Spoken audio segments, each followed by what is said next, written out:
Assalamualaikum warahmatullahi wabarakatuh. Pada materi kali ini, saya akan menyampaikan materi tentang bisnis digital.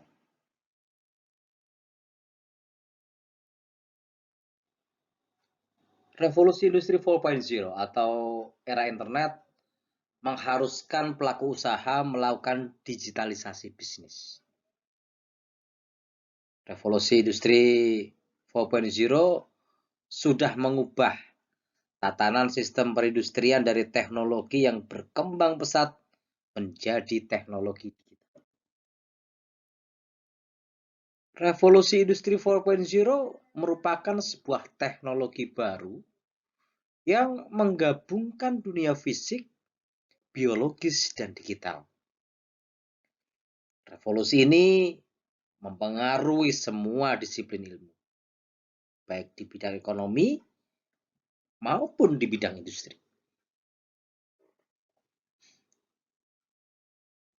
Digitalisasi bisnis adalah perubahan komunikasi, interaksi, dan fungsi bisnis menjadi digital. Digital bisnis dapat dimaknai sebagai jenis usaha baru yang melibatkan teknologi terbaru dalam praktek dan pengembangannya.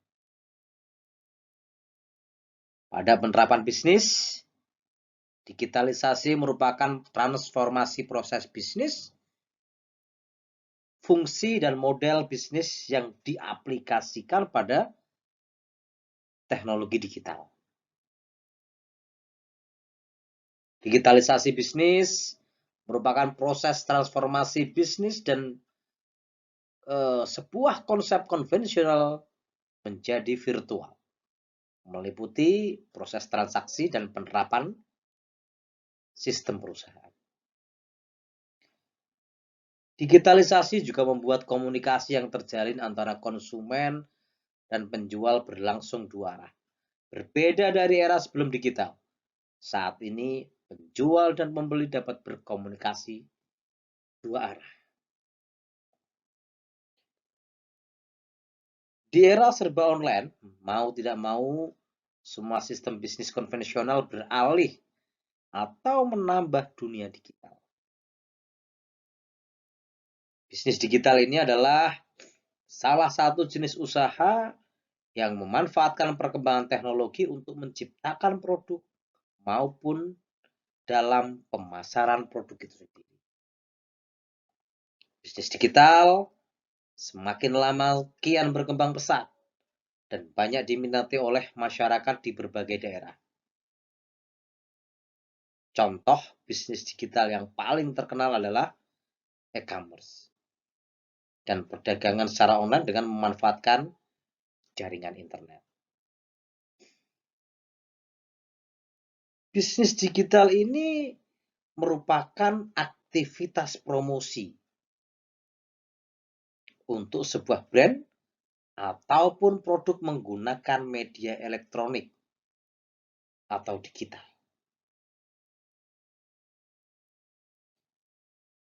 Bisnis digital ini menggunakan media internet itu menjadi salah satu pembeda. Pada puluhan tahun silam, media digital marketing sangatlah terbatas. Sebutlah itu televisi atau radio yang hanya dapat menyampaikan informasi secara satu arah. Karena berbasis internet tersebut, perkembangan teknologi digital yang sangat pesat, serta penerimaan yang cukup luas dari hampir semua lapisan masyarakat, tak ayal membuat model pemasaran digital adalah salah satu channel utama.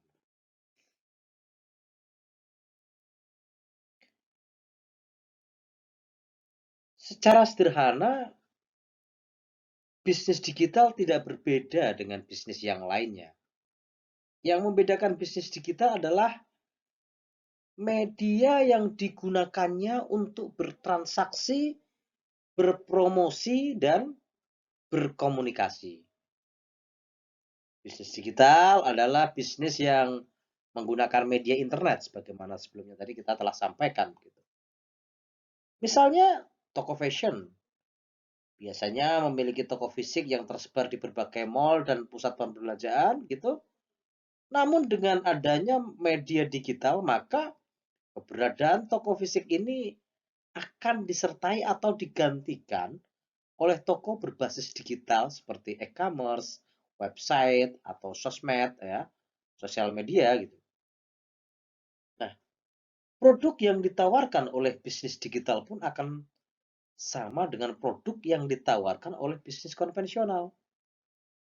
Namun, bisnis digital juga bergerak pada tingkat atau berbagai bidang non-real seperti penjualan aplikasi, lisensi, jasa, dan lain sebagainya yang menggunakan internet sebagai infrastrukturnya.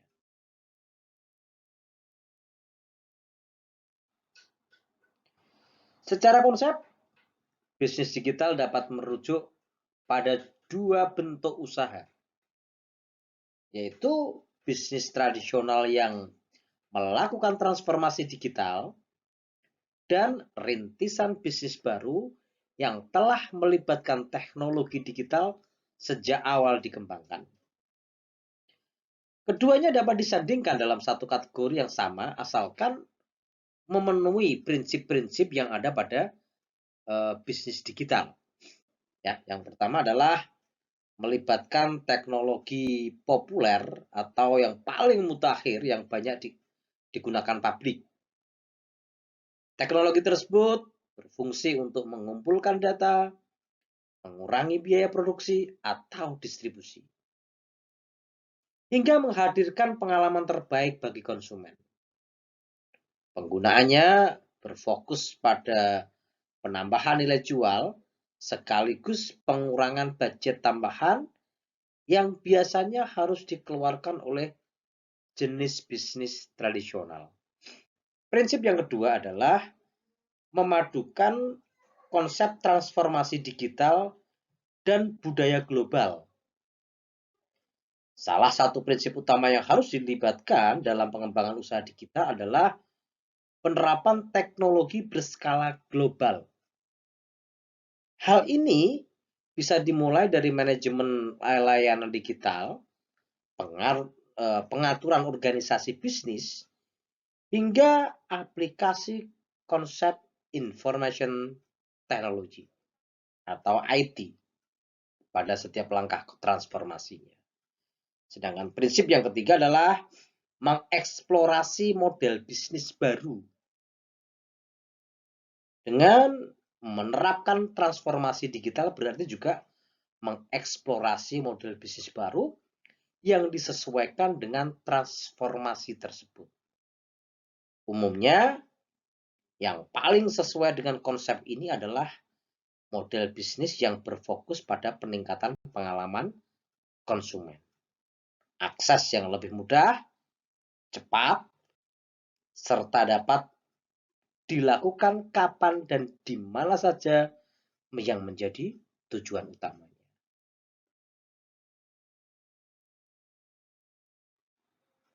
Ada pertanyaan menarik di sini, kenapa harus belajar digital marketing? Ya, jadi kaitannya digital marketing, bisnis digital, ini sangat dekat ya.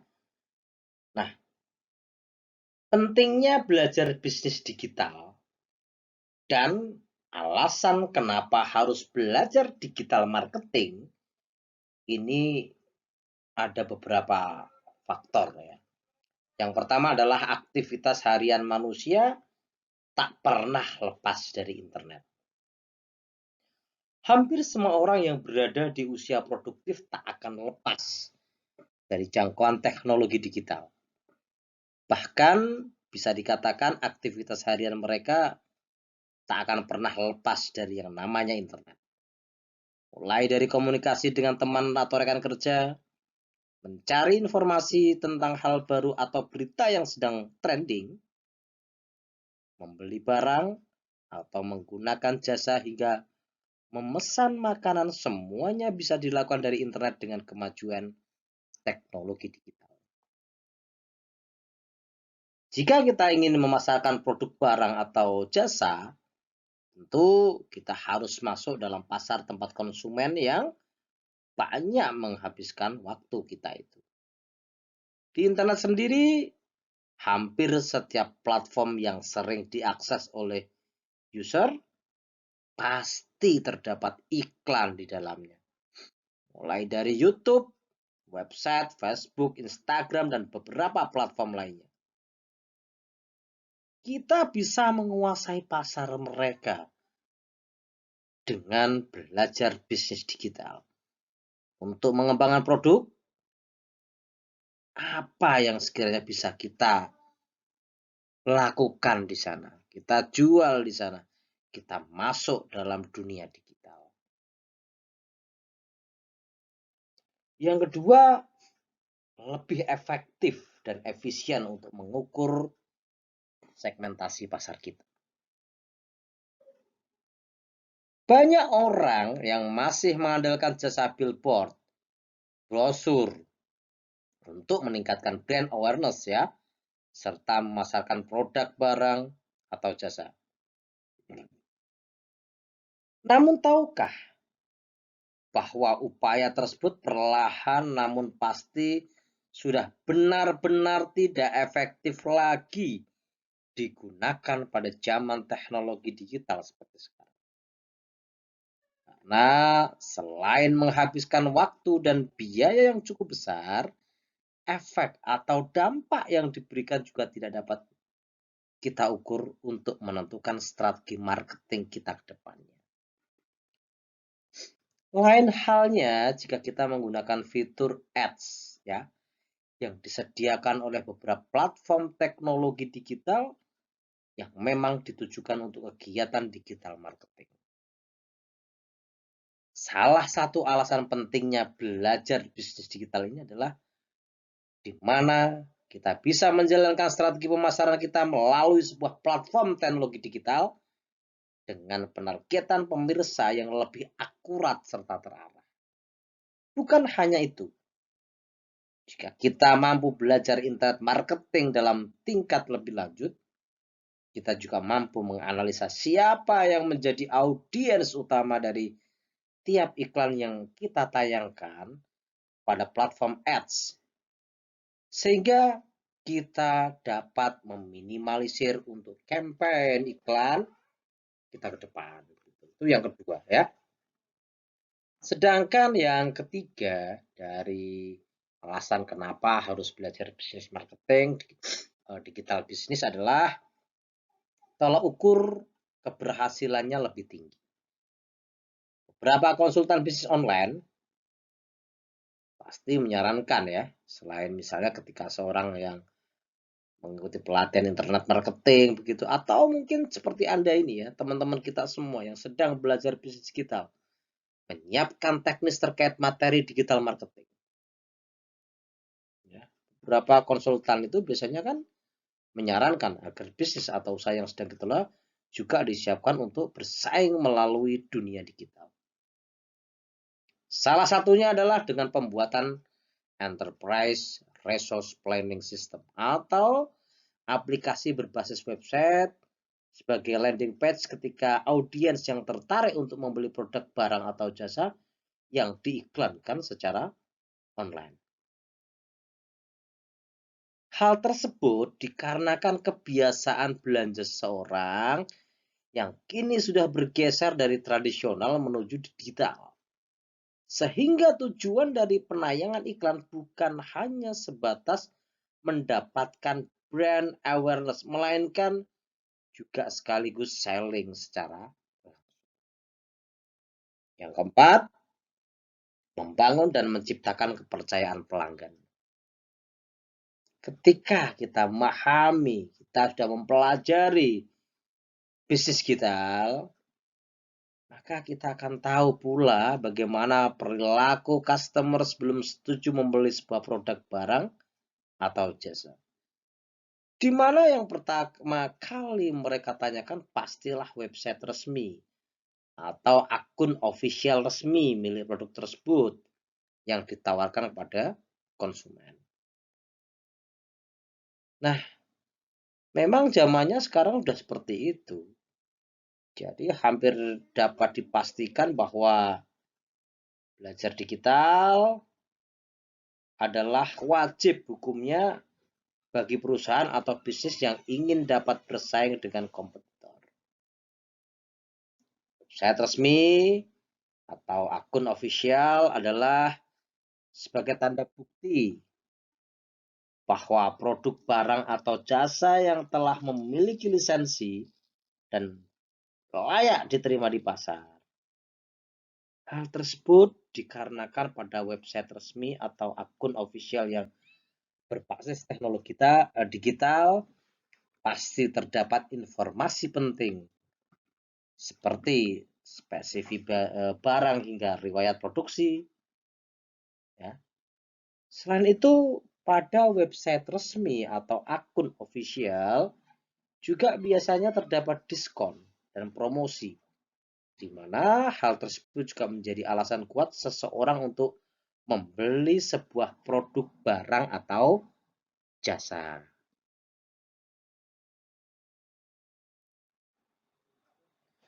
Istilah model bisnis menggambarkan sebuah kerangka atau pemikiran yang mendasari berjalannya sebuah bisnis.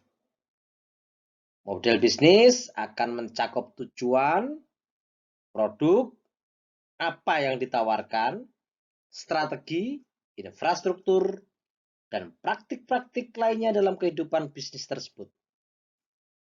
Setidaknya ada 4 model bisnis digital yang sering digunakan. Yang pertama adalah model business to business atau B2B. Model bisnis digital B2B memfokuskan diri pada penyediaan produk barang dan jasa dari satu bisnis ke bisnis yang lain. Bisnis model ini merupakan bisnis yang paling sering ditemukan dalam supply chain sebuah produk akhir. Misalnya, sebuah perusahaan memproduksi gadget seperti laptop dan smartphone sebagai produk jualannya, maka bisnis model B2B akan menyediakan berbagai spare part atau berbagai perangkat material yang bisa digunakan untuk membuat gadget tersebut. Maka dari itu, bisnis penyedia material dan bahan dasar ini akan berhubungan dengan bertransaksi dengan bisnis yang lain. Ya. Ini yang dikatakan sebagai business to business. Begitu juga dengan bisnis digital B2B. Perusahaan menyediakan berbagai keperluan dan bahan untuk bisnis lainnya melalui platform digital seperti e-commerce. Contoh e-commerce B2B yang ada di Indonesia ini misalnya ada Mpis, Indonetwork, ada lalali.com ya, Electronic City dan lain sebagainya. Nah, e-commerce ini beroperasi dengan model B2B dan cenderung bekerja dalam lingkungan tertutup. E-commerce ini pun menyasar target konsumen perusahaan-perusahaan lain yang memerlukan produk dan jasa mereka. Model yang kedua adalah model business to consumer. Tidak bisa dipungkiri bahwa sektor terbesar penopang pertumbuhan ekonomi digital di Indonesia adalah sektor business to consumer atau B2C. Model bisnis ini adalah model bisnis yang lazim dilakukan di pasar digital dan e-commerce. Bahkan sektor B2C adalah model bisnis yang paling banyak ditemukan di Indonesia. Dalam model bisnis ini, sebuah perusahaan akan menjual produk dan jasa mereka pada konsumen untuk digunakan. Dalam bisnis digital, model bisnis digital B2C sangat banyak ditemukan. Contoh ya, beberapa contoh bisnis digital di sektor ini adalah Amazon, Traveloka, Trivago, dan berbagai bisnis yang memiliki website dan sosial media sebagai sarana penjualan dan promosinya. Bisnis digital model B2C harus mengoptimalkan pengalaman pembeli calon konsumen melalui berbagai platform dan kampanye digital marketing. Yang ketiga dari model bisnis digital ini adalah model consumer to consumer atau C2C. Model bisnis digital C2C merupakan model bisnis di mana konsumen bisa menjual produk langsung ke konsumen yang lain. Konsumen biasanya akan mengunjungi marketplace untuk menawarkan barangnya kepada konsumen lain. Marketplace ini menjadi perantara antara konsumen satu dengan konsumen yang lainnya. Berbagai platform seperti Tokopedia, Shopee, Instagram, OLX, dan kasus jual beli merupakan salah satu bentuk bisnis C2C yang marak terjadi di Indonesia. Model bisnis ini juga merupakan model bisnis yang sangat populer di Indonesia. Faktanya apa?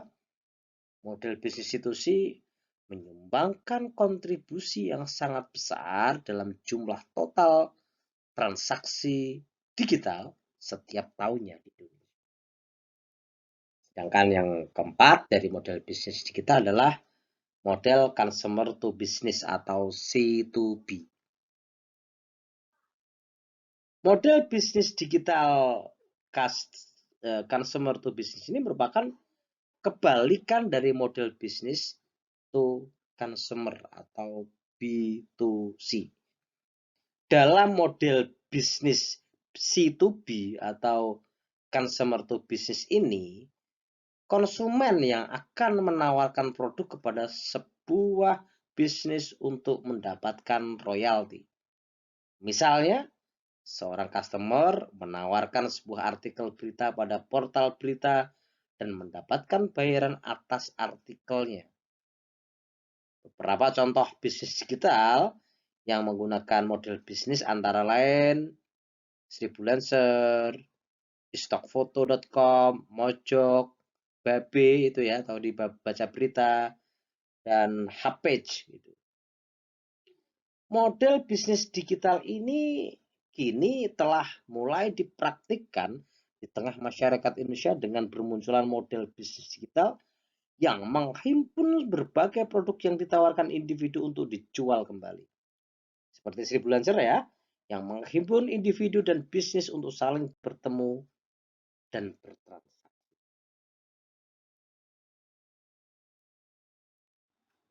Secara umum, bisnis digital terbagi menjadi 4 bagian. Ya.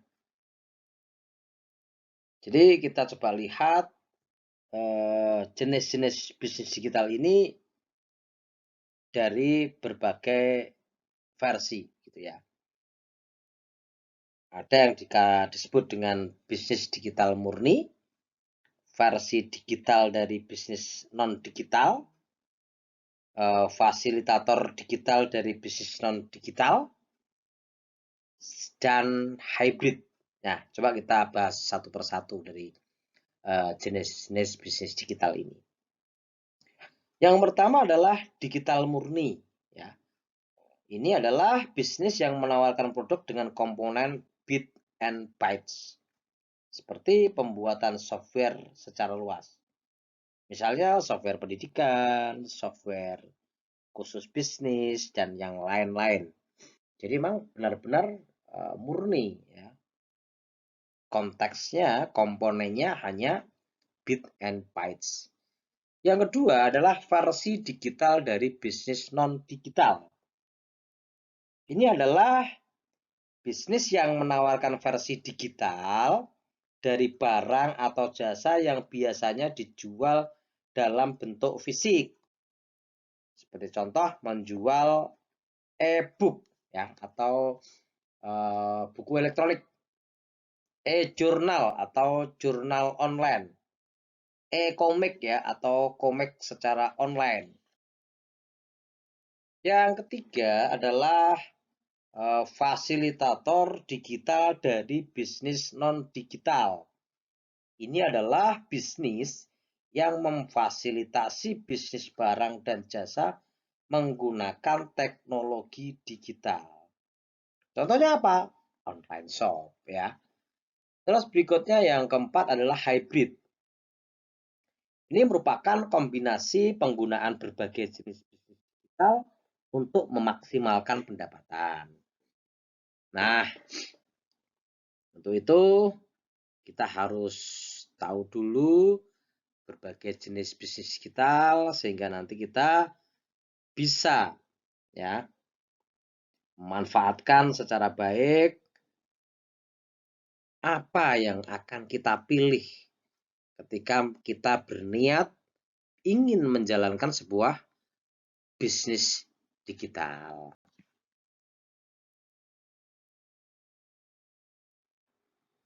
Selanjutnya kita coba akan bahas tentang peluang-peluang usaha di bidang bisnis digital ya, di bidang digital itu maksudnya. Yang pertama ini adalah membangun toko online. Membangun toko online ini adalah membuat sebuah website atau platform sebagai sarana bagi transaksi pembelian produk secara online. Karena potensi bisnis e-commerce yang besar di Indonesia, berjualan online ini merupakan salah satu ide bisnis yang sangat menarik di bidang bisnis digital. Kita mungkin langsung membayangkan platform e-commerce seperti Tokopedia gitu ya, misalnya ya. Kita tidak salah. Kita tidak salah. Namun, ada satu hal yang perlu kita ingat, membangun toko online sendiri adalah pilihan yang bijaksana. Nah, ada beberapa kelebihan gitu ya terhadap kita memiliki toko online. Yang pertama ini adalah toko online kita akan tampil beda, baik dari sisi branding maupun kepercayaan pelanggan. Kita bisa dengan leluasa mengatur bagaimana produk yang akan ditampilkan. Selain itu, kemampuan mengelola toko online dengan baik menunjukkan kita seorang penjual yang berpengalaman. Kesan ini kurang bisa muncul ya ketika bergabung pada marketplace. Yang kedua adalah kita tidak tergantung pada pihak yang lain. Dengan memiliki toko online sendiri, kita memiliki kendali penuh untuk menyelesaikan setiap permasalahan yang mungkin timbul. Selain itu, kita juga bisa mengembangkan bisnis kita sesuai yang kita rencanakan. Ketiga, membuat toko online itu mudah. Tanpa keahlian pemrograman pun kita mampu membuat toko online secara profesional ya. Saat ini sudah banyak platform manajemen konten dengan menggunakan WordPress hosting misalnya yang memudahkan pembuatan website bahkan bagi pemula sekalipun. Yang kedua adalah menekuni bisnis afiliasi atau affiliate ya. Afiliasi ini adalah kegiatan memasarkan barang milik orang lain dengan imbalan tanpa lisensi, tanpa komisi gitu. Maaf, berupa komisi begitu. Jadi saya ulang, afiliasi ini adalah kegiatan memasarkan barang milik orang lain dengan imbalan berupa komisi. Secara singkat, cara kerja afiliasi ini terbagi menjadi 3 bagian ya. Yang pertama, kita mendaftar pada sebuah program afiliasi dan kemudian mendapatkan kode referral atau tautan khusus gitu ya. Terus yang kedua, kita memasarkan produk tersebut menggunakan website atau media sosial kita. Dan yang ketiga, pada saat ada pembeli yang menggunakan kode yang kita berikan atau mengikuti tautan yang kita sarankan, kita akan mendapatkan bagi hasil pendapatan. Ya, ada banyak sekali program afiliasi yang bisa kita ikuti. Contoh misalnya Amazon Affiliate ya yang menjual produk internasional untuk pelanggan global gitu. Terus yang ketiga adalah menjadi seorang YouTuber yang baru tren saat ini ya. Teman-teman mungkin juga sebagian ada yang sudah menggeluti ini gitu. YouTuber ini saat ini tengah menjadi profesi yang sangat menjanjikan dalam bisnis digital. Pasalnya dari ide-ide kreatif yang berani untuk ditampilkan itu bisa menghasilkan pendapatan yang wah kalau saya bilang gitu ya, setiap bulan dong, ya. Ini kan bisa kita dapatkan dari mana begitu. Penghasilannya itu dari mana gitu. Ya, bisa dari iklan atau dari reviewer berbayar yang kita lakukan begitu. Untuk memulai bisnis ini tidak perlu mengeluarkan modal. Yang diperlukan adalah kreativitas untuk bisa menampilkan konten video yang menarik, yang sangat menarik gitu seharusnya. Ya, para youtuber ini juga tentunya akan mendapatkan penghasilan dari iklan AdSense ya, yang mereka pasang di videonya begitu. Bila traffic video tersebut banyak, maka kemungkinan besar untuk mendapatkan penghasilan akan cukup banyak. Terlebih bila video yang kita buat sudah benar-benar tertarget dan sesuai dengan segmentasi pasar yang kita bidik. Yang keempat adalah menjajal ya, atau mencoba, yuk wani, bisnis dropship. Dropship ini adalah bisnis digital yang memungkinkan kita menjual suatu produk tanpa memikirkan gudang dan pengiriman barang. Jadi kita cukup mengandalkan kemampuan menjual saja. Inilah yang paling membedakan antara dropship dengan reseller. Selain itu, dropship juga berbeda dengan afiliasi. Di bisnis afiliasi, tugas kita adalah seorang marketer yang menawarkan suatu produk, sedangkan pada bisnis dropship, kita benar-benar kita benar-benar menjual gitu ya, menjual barang dan menerima uang dari itu yang membedakan. Nah, keuntungan bisnis dropship ini berasal dari selisih uang yang kita terima dari pembeli dengan jumlah uang yang kita bayarkan kepada produsen barang. Satu hal yang paling unik dari dropship ini adalah produsenlah yang bertugas mengirimkan barang kepada konsumen. Ya, singkatnya dropshipper ini bertugas sebagai penghubung antara penjual dan pembeli barang. Ya, alasan dropshipping ini bisa menjadi bisnis kita digital yang menarik adalah kita bisa memulainya tanpa modal dan menentukan sendiri produk apa yang ingin kita jual.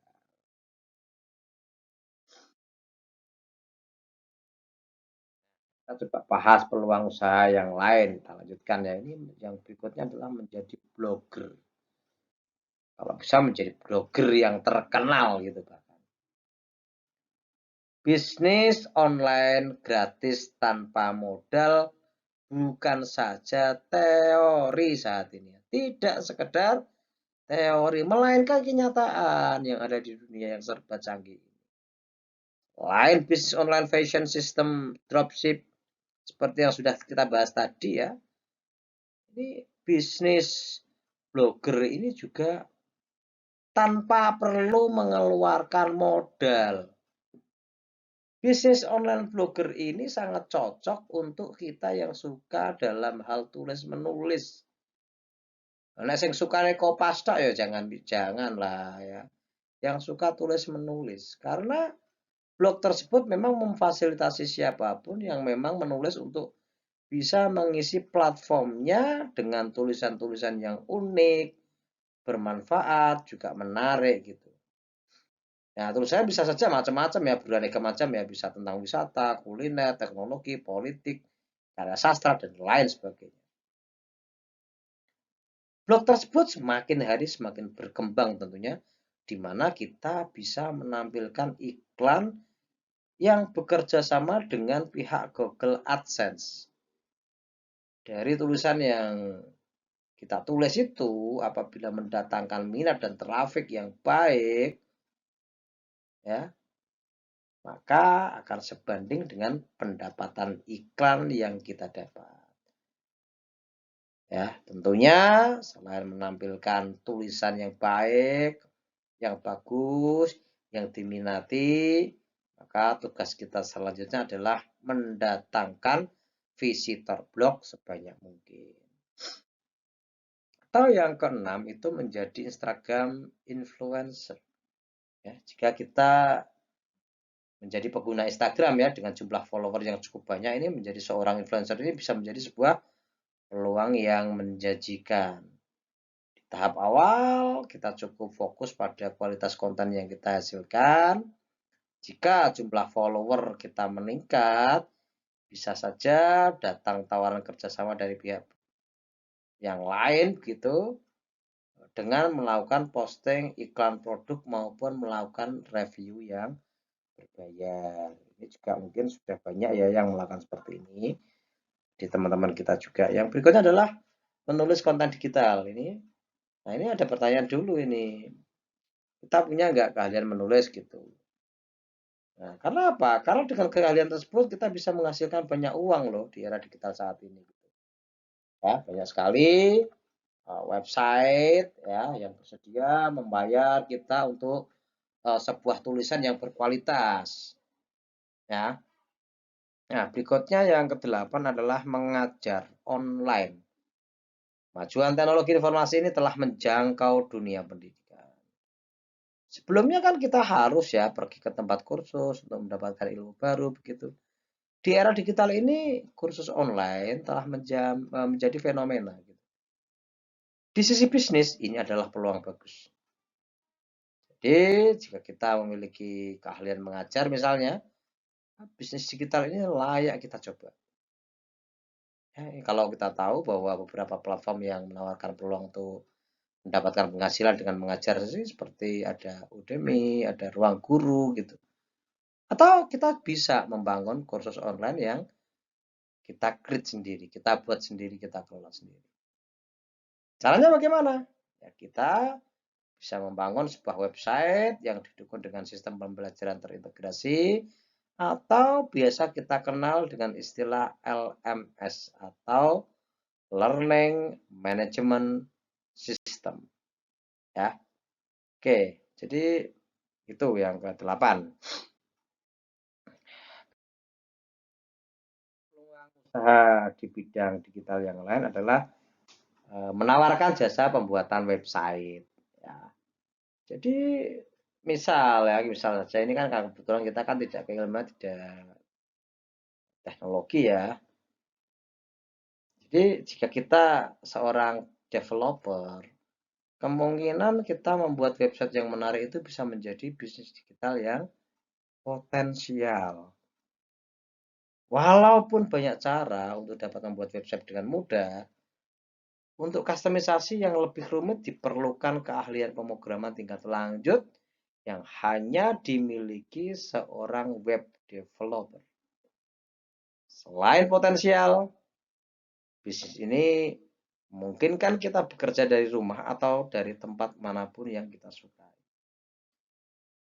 Ya, kita bisa memanfaatkan berbagai platform untuk para pekerja keras ya atau freelance gitu. Namun idealnya kan kita juga bisa menggunakan blog kita sebagai sarana menawarkan jasa tersebut.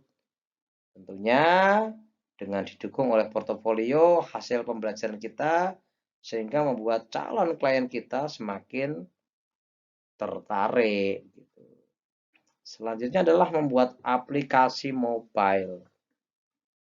Ya, jadi ini memang harus punya keahlian untuk membuat aplikasi mobile itu harus punya dulu sih.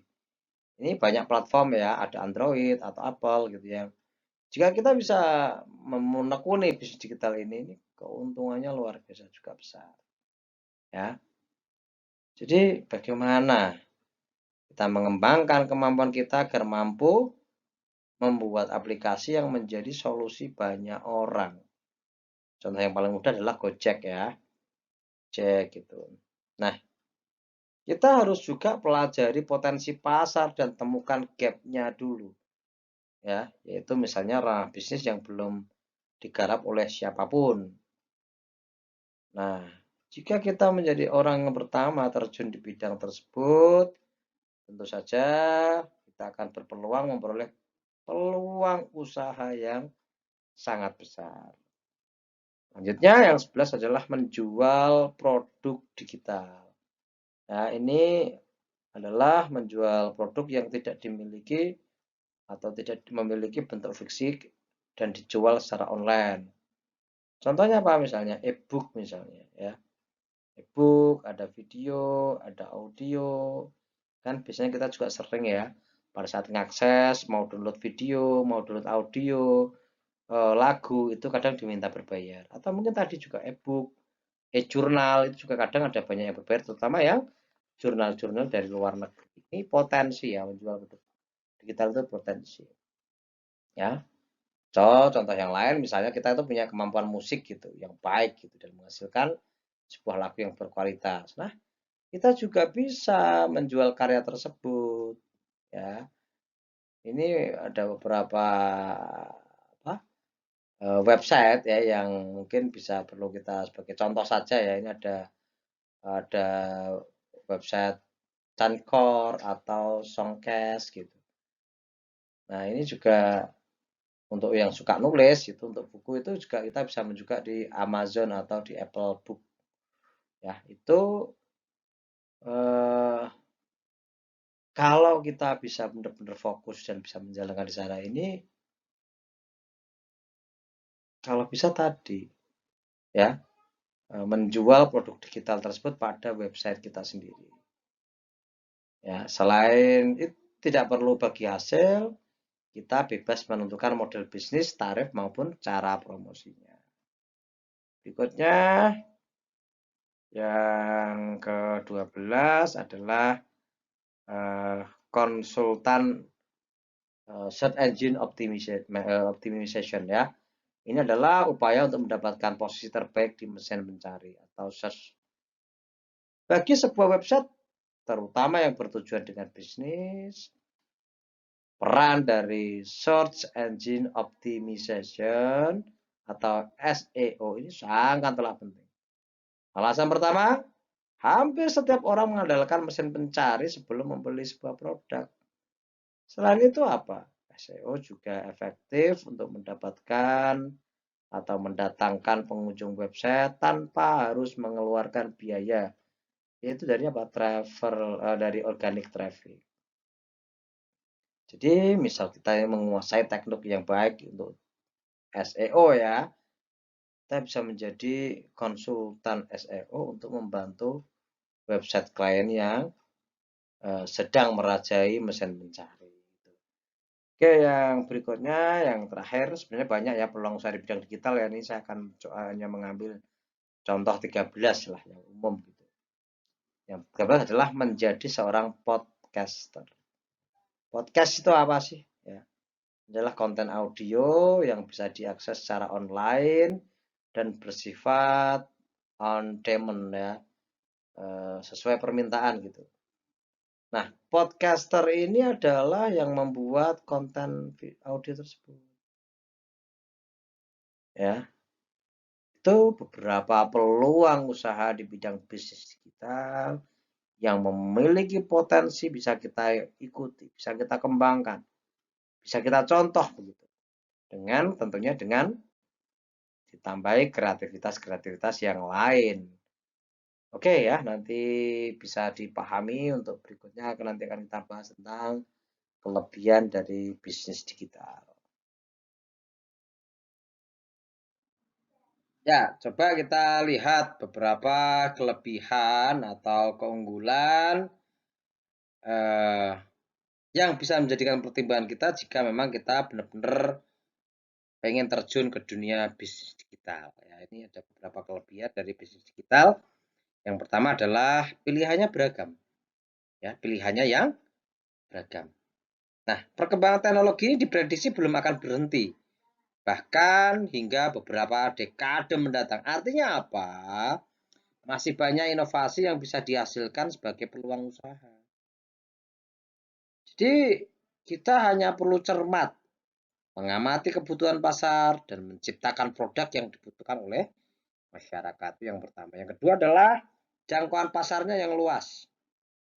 Jika kita menggeluti bisnis digital yang dijalankan secara online itu, pangsa pasarnya tentu akan sangat luas karena berbasis internet.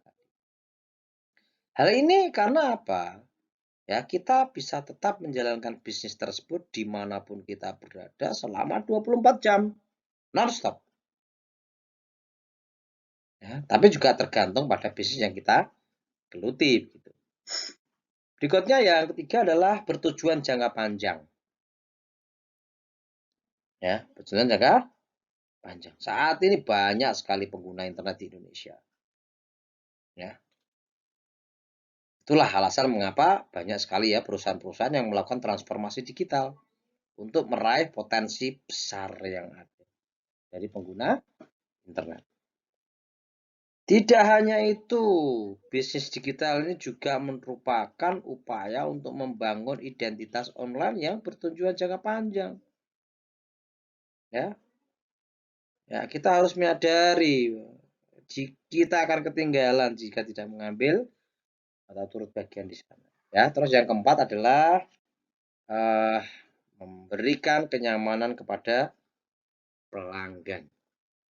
Ya, yang perlu kita pahami apa? Saat ini kan jelas ya di tengah kesibukan menjalankan rutinitas itu sebagian orang mungkin tidak sempat pergi ke suatu tempat untuk membeli sesuatu begitu. Nah, di sini bisnis digital mampu memberikan solusi untuk permasalahan hal ini. Ya. Jadi bisnis digital ini memang menawarkan kenyamanan yang lebih kepada pelanggan. Misalnya, contoh ya, misalnya kita pengen membeli novel, kesukaan begitu ya, atau membeli handphone, jam tangan yang notabene di toko konvensional tidak ada yang paling dekat gitu. Kita bisa membeli dari online. Ya, atau misalnya kita suka membaca novel gitu ya, kita juga bisa mendapatkan dalam bentuk digital secara online. Ya, selain tidak perlu juga perlu repot toko buku gitu, Anda ya kita hanya cukup membuka handphone, membaca novel tersebut. Praktis kan gitu ya. Oke, itu kelebihan. Terus yang terakhir ini yang saya coba cuplik gitu ya. Ini potensinya ada untuk menghasilkan pendapatan yang tanpa batas. Ini yang terpenting tuh ini. Bisnis digital yang dipasarkan secara online itu memiliki potensi penghasilan yang tanpa batas. Bayangkan saja ya, misalnya jika pelanggan kita itu berasal dari seluruh dunia, gitu. Tentu kan offset penghasilan kita itu kan sampai berlipat-lipat kan. Nah, itu beberapa hal yang menarik, beberapa kelebihan dari bisnis digital.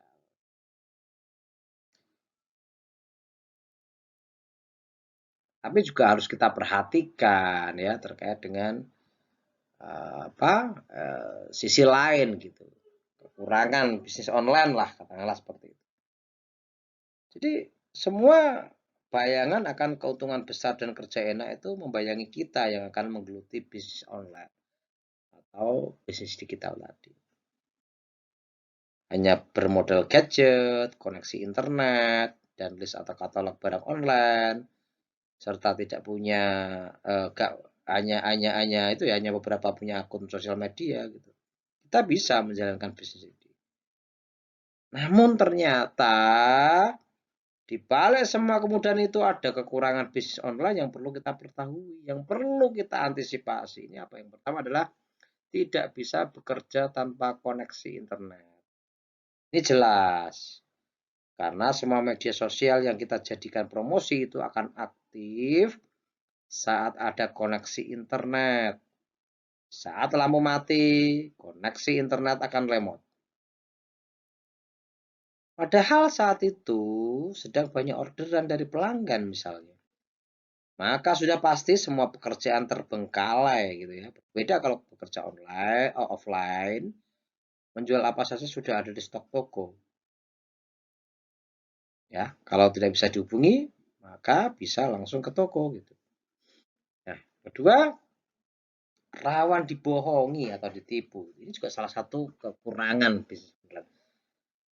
Seperti yang kita ketahui, ya, kalau sistem kerja dari online atau berbasis digital ini adalah membayar terlebih dulu, baru kemudian barang diproses atau dibelikan dari reseller, packing, lalu kirim.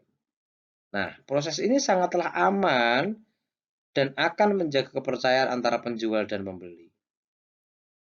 Pembeli yang amanah dengan langsung membayar dan penjual bertanggung jawab langsung mengirim barang yang dibeli. Tapi pada kenyataannya ada loh bukti transfer yang ada itu palsu. Pembeli kan bisa saja menunjukkan bukti transfer video via medsos atau penjual gitu ya. Lalu penjual yang terlalu banyak pekerjaan langsung percaya gitu. Ternyata apa? Uang tidak masuk ke rekening ya setelah dicek dan barang terlanjur dikirim.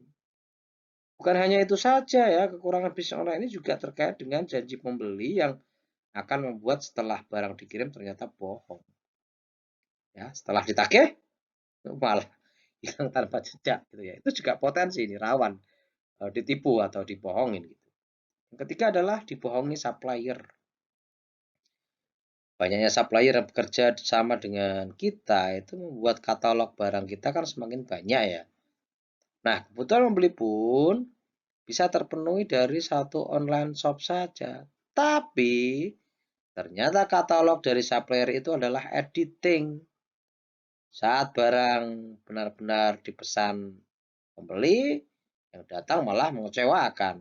Ya, kualitasnya sangat jauh dari tampilan gambar misalnya. Hasil kita pun harus bertanggung jawab untuk mengganti kerugian dari pembeli. Ya kan ini juga salah satu potensi yang harus kita perhatikan terkait dengan potensi kekurangan ya atau kelemahan lah ya kelemahan. Yang keempat adalah barang tidak sampai ke pembeli. Ya, ini juga masuk kekurangan bisnis digital ya atau bisnis online karena macet di di ekspedisi maksud saya. Atau memang malah sudah hilang di tengah jalan. Jadi kita pun akan mendapatkan protes jelas dari pembeli. Tidak jadi untung, tapi malah jadi buntung gitu kan. Nah, hal ini sebenarnya bisa ya diminimalisir dikarenakan untuk ekspedisi saat ini sudah bisa di-tracking dan dipermudah ya dengan pemantauan secara online.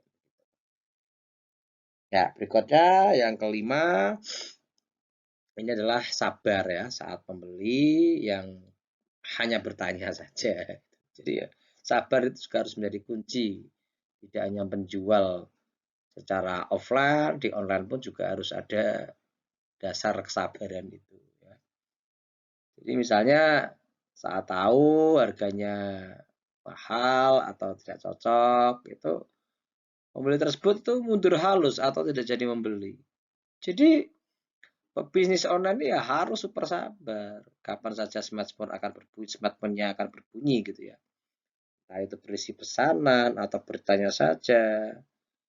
Hal ini menjadi hal yang sangat wajar karena dalam bisnis online, pembeli mempunyai kesempatan untuk bertanya, tapi juga menjadi peluang juga untuk menjadi PHP ya, untuk tidak membeli produk kita begitu.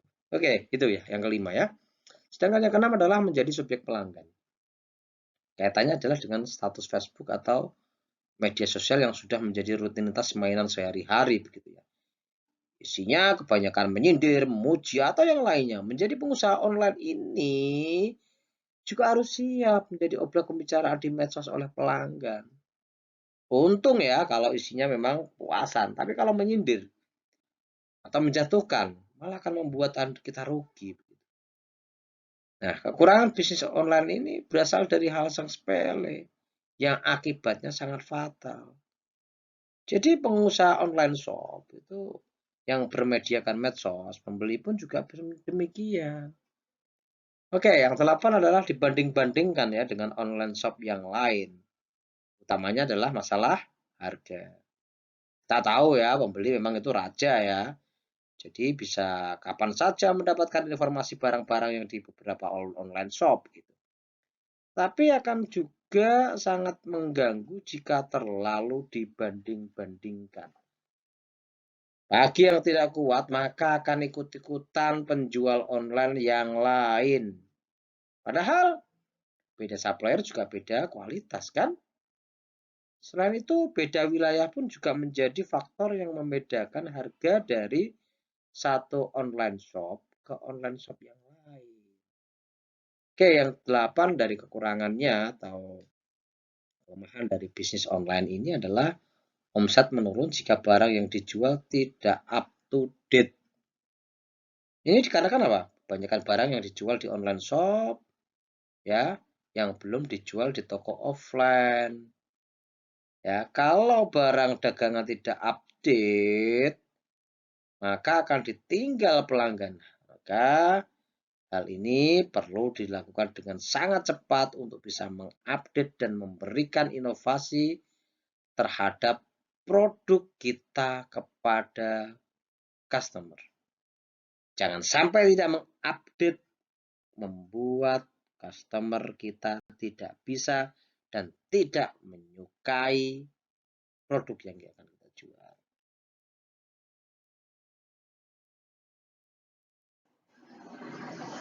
Dalam mengembangkan sebuah bisnis, dibutuhkan ya sebuah langkah-langkah yang tepat dalam mengembangkan bisnis tersebut.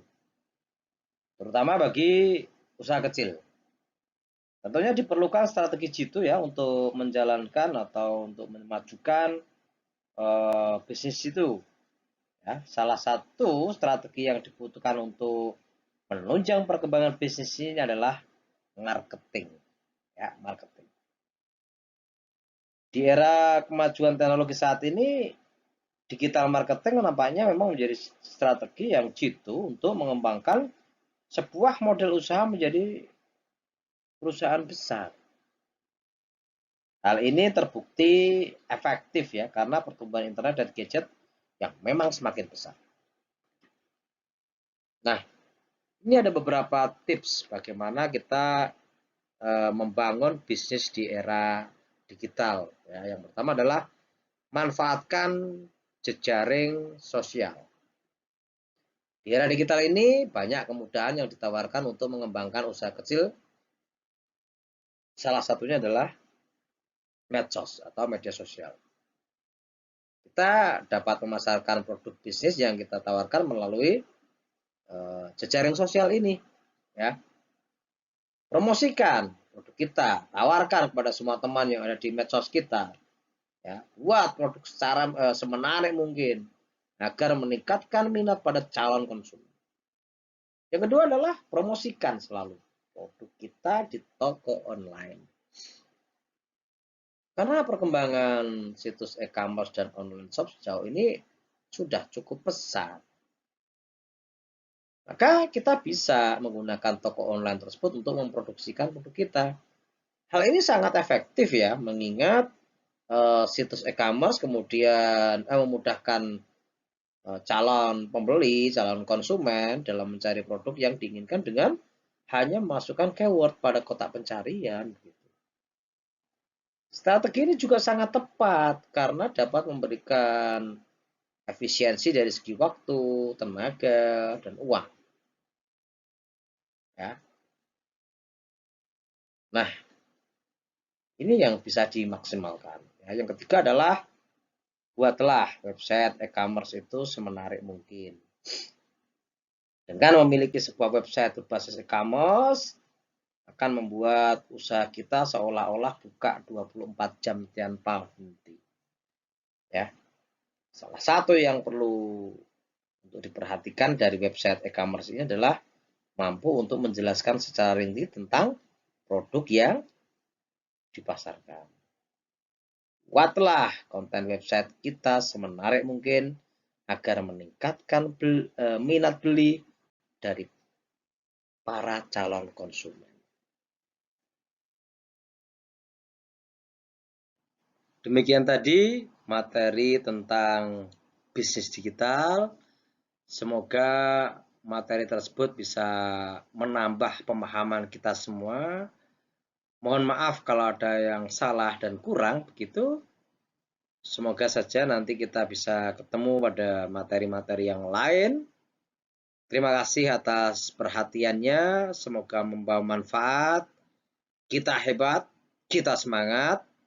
Wabillahi taufiq wal hidayah. Wassalamualaikum warahmatullahi wabarakatuh.